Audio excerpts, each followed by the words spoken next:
nuggets that I've found in the book of Esther through my own personal devotion, and I feel like it's going to be a benefit to you.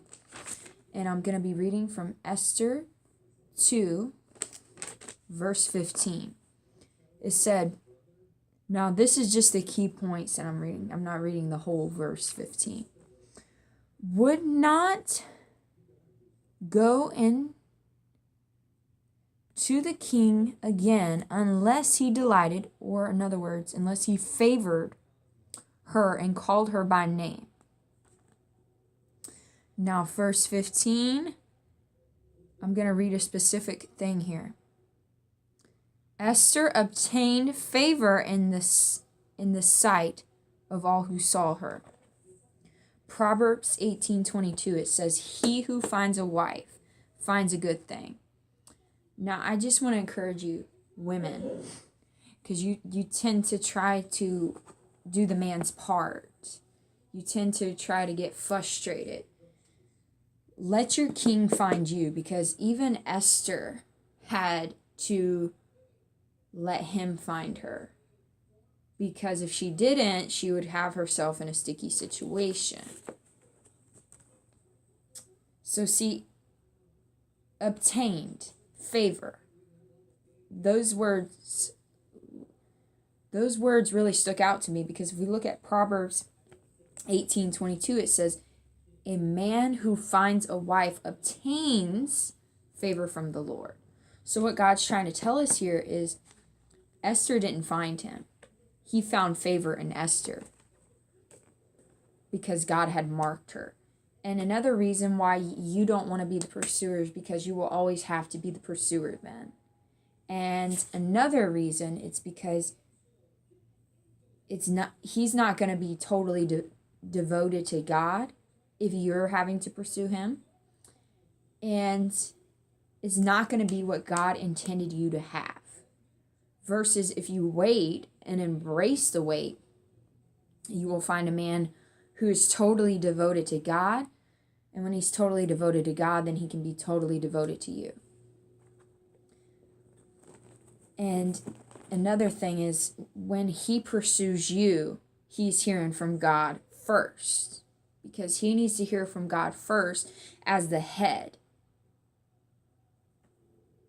Because if he doesn't hear from God, then you need to run. You need to not have any part of that, because the man needs to be the leader.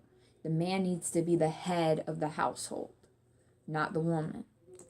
Not saying women don't have authority, but they need to give that authority to their husband and allow their husband to lead. Not saying that they can't, share it, but ultimately the husband is the one to make the decisions around the house, because he's the head. That's his responsibility. So it's important to allow the man to follow Christ before you get into a relationship with that person. In other words, you got to make sure that he's hearing God. You got to make sure that you're hearing from God too. And you really also got to allow God to mold and shape you, because if you are meant to be together, it doesn't really matter if you rush the process, because it's like you're putting in the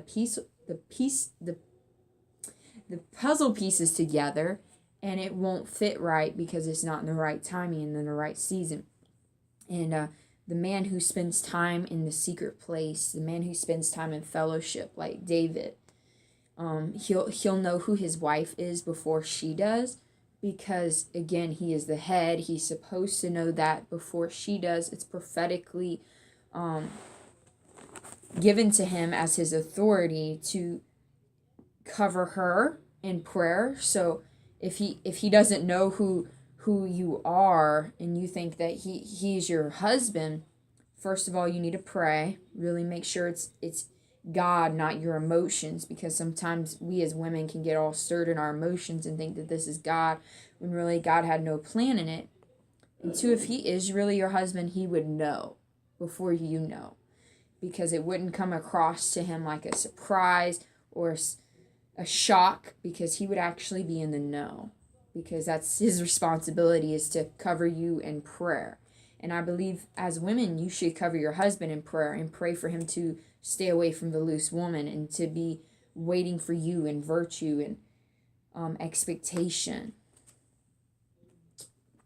But I just want to encourage you women to allow God to work on you and work on your husband in this time of preparation, because see, Esther had a season of preparation, okay? It was a long season of preparation. But at the end of the day, Esther obtained favor.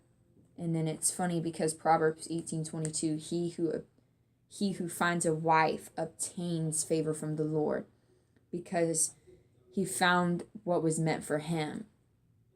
So you have to realize that you are the complete fulfillment of God's promise through Genesis, where he created man and he said, it's not good for man to be alone. So he made Eve, and Adam approved her. So that's the same scenario with Esther. Esther was chosen out of how many women were there? Esther was chosen because God had marked her, God had set her apart, and she was favored. Now, you don't have to go looking for your husband. First of all, like I said before, and I'm going to say it again, he has to hear from God.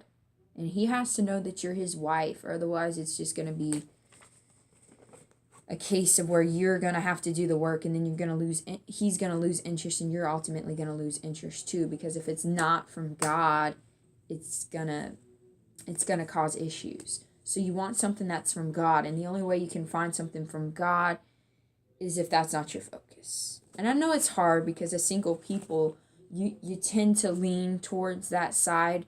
But I just want to encourage you. God is your husband.